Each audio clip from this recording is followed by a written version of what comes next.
nè yếm tí nó mà sập phía môi mà sông tranh vô bao tới giờ mẹ ra mấy đau bài phong của tranh van pi năm chục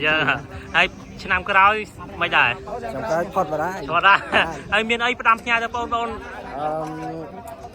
chúng ta chỉ sao chúng ông đây chỉ sao chúng ông 300 năm nhà tây bao là lên bao làm bây giờ có biết tay không phải trả tiền sâu thôi phân năng để kêu đây sân này là kêu nhà cả đa ai xong mà 200 năm ram tích là kêu nên xongรับจำนำอารมณ์บ่อยอารมณ์ทางอำเภอปีเหมือนชนะเบอร์เหมือนชนะก็ทาการแต่ไฟชนะนี้จึงคือทมเหมือนกันมีขณะทำอะไรโจรูมจรามีการความโปรปีกูกจราจังจึงคือคำตาชนะกระร้อยยืนคือพอต่อtiếpเอาการแต่ทมจริงไอ้เมียนไอ้ประดามชาจะป้องโตน่ะประดามพนักเอาป้องพอต่อปีการเล่นอยู่แล้วแต่คัดความเป็นโซ่ครับvà xong một cân xưa là kêu và kêu miền sông mà 200 năm ram trong ca bạc này ចំណាប់អារម្មណ៍របស់ខ្ញុំក្នុងការប្រកួតនេះមិនវងគិតថាភ័យក្នុងការប្រកួតខ្លាចមានបញ្ហាប៉ុន្តែដល់ពេលនេះគឺជោគជ័យដល់ការប្រកួតរបស់យើងគឺទទួលបានជោគជ័យមានថាបាទនិយាយទៅក៏ល្អប្រសើរច្រើនហើយក្មេងៗមានការរីកចម្រើនក្នុងការលេងបាល់ទាត់គឺទៅសូវយើងមានការរីកចម្រើនក្នុងការប្រកួតបាល់យើងដឹងច្បាប់នឹងឲ្យច្រើនហើយលោកគ្រូបានបង្កើតពៀននេះចំនួនប្រមាណដងហើយគ្រូបើសរុបទាំងផ្លេចផងអត់ផងតែប្រហែលជា6លើកតែមាននៅបង្កើតនៅសាលាហ្នឹងក៏មានតែអត់បានរត់ចូលទេ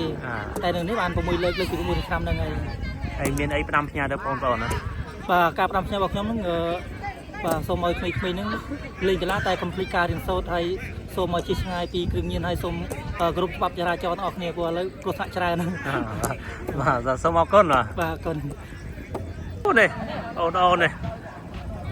អាណាសូមមេក្រុមមួយនេះសូមនេះមួយអូនឯនេះអារម្មណ៍មិនអូនសបាយផងចង់យំផងអីយ៉ាហើយលទ្ធផលទទួលបានជ័យលេខ2លេខ1អូនក្នុងប្រមាណគ្រាប់ទល់នឹងប្រមាណគ្រាប់បើសិនជាសាច់បាល់ពេញម៉ោង0ស្មើតែបើពេលនាទីយើងស៊ីគេ4-3ហើយអូនមានអីផ្ដាំផ្ញើទៅបងប្អូនជំនាន់ក្រោយអត់ផ្ដាំផ្ញើទៅបងប្អូនជំនាន់ក្រោយថាឲ្យខំប្រឹងបន្ថែមដើម្បីមកយកលេខ1ឲ្យបានដូចនេះបាទគេលើកស្ទួយវិស័យកីឡានៅខេត្តកំពង់ធំយើងផងគុណអត់មិនដែរសប្បាយចិត្តបាទមានអីផ្ដាំផ្ញើទៅបងប្អូនអត់ផ្ដាំផ្ញើទៅបងប្អូនថាកីឡានៅមនោសុខភាពហើយជីឆ្ងាយពីគ្រឿងញៀនហើយប្រឹងរៀនទាំងអស់គ្នាបាទគុណអរគុណចាក់ខាងនេះដៃមកគឺស្ទាយអាឡាប់គឺធំក្រោយ